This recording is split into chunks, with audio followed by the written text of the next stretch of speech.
I was the happiest man alive the day my wife told me she was pregnant. He said, "No sex before marriage." Preached purity and patience. But behind closed doors, he was planting seeds of betrayal in my own bloodline. Until karma came, wearing my smile. Welcome to VeeLight Unlimited, where real stories meet raw emotions. Here, we bring you powerful tales of love, betrayal, heartbreak, healing, and hope. I was the happiest man alive the day my wife told me she was pregnant. We had been through so much: job loss, financial stress, and months of barely surviving.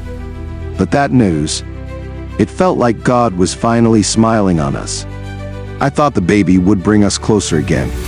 I thought we were healing, but I didn't know the child I was preparing my heart for wasn't mine. My name is Chike, and this is how I found out my wife cheated on me with our landlord and carried his child into our home as mine. It all began months ago, during the worst season of our lives. I just lost my job, and the bills were piling up. I could barely feed us, let alone pay rent. My wife Linda was doing her best, cooking, managing what little we had, but I could tell something had shifted in her.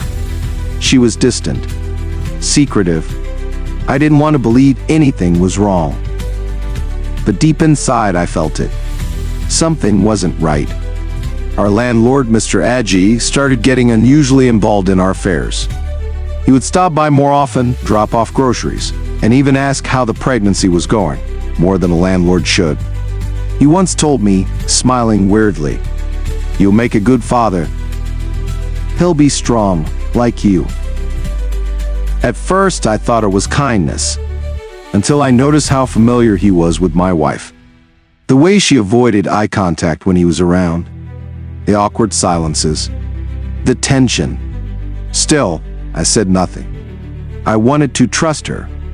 But after the baby was born, I was very happy. I can't believe but it, our man. He's landlord was the finally here. happiest, more happier than I was. I know, I'm so Before I happy knew for it, you. he went and bought baby clothes and other groceries, and came straight to me and my wife and delivered them, and then said, "Please name this boy after me.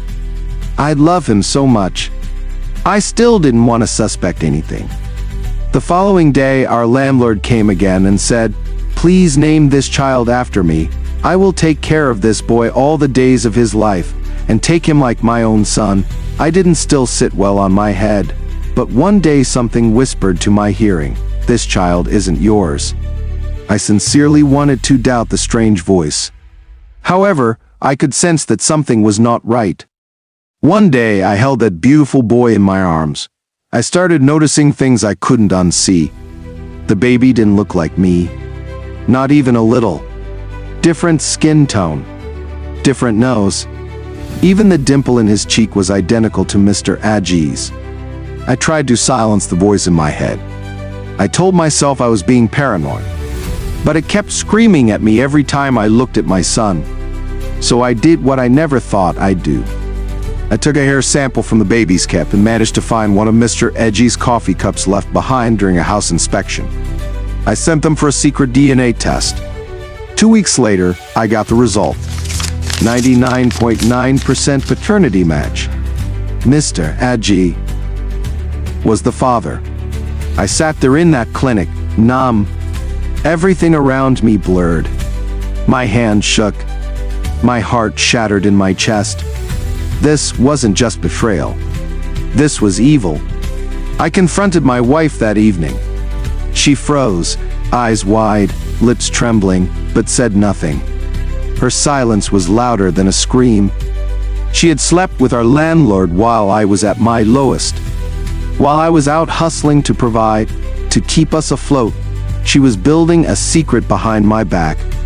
And now, the child I had been loving like my own was never mine.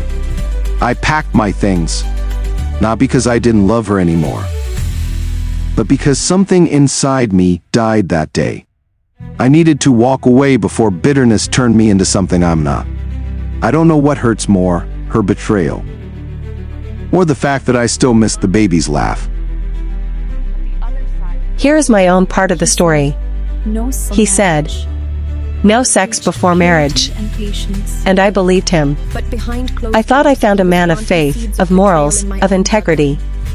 But the real truth? He was preaching purity, while planting sin in my cousin's womb, 5 times. He made me wait. He said, "God honors those who wait." And I waited. No kisses. No touches. Not even late-night cuddles. I honored him. I honored us. But God had a way of showing me the truth. Whispers in the hallway. Hidden calls at midnight. And one day, I heard it. Him, telling my cousin, "You'll have to get rid of it again." I dug deeper. 5 abortions. 5. All while I slept alone in a bed meant for 2. I still But married behind him. closed doors, he was Don't ask planting me seeds why. of betrayal in my own Maybe I bloodline was afraid to start over. until karma came. Maybe I thought love could fix betrayal. But it didn't. Our home? Cold. His touch? Distant. My heart? Numb. Then came Mr. Ajayi, our landlord. He saw me. He listened. And one night, I let him in. Not just into the apartment, but into the pain I was hiding.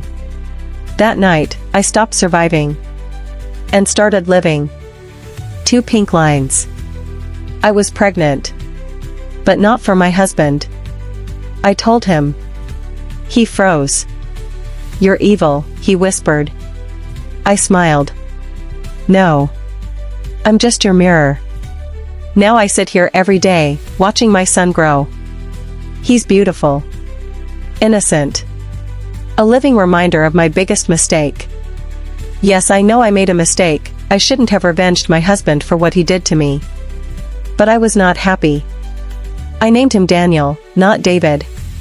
Because he deserves his own name, his own path, and not the weight of his mother's sins. I don't expect forgiveness, but I pray for a second chance. Not with Chike. Not with love. But with myself, to be a better woman than the one I used to be.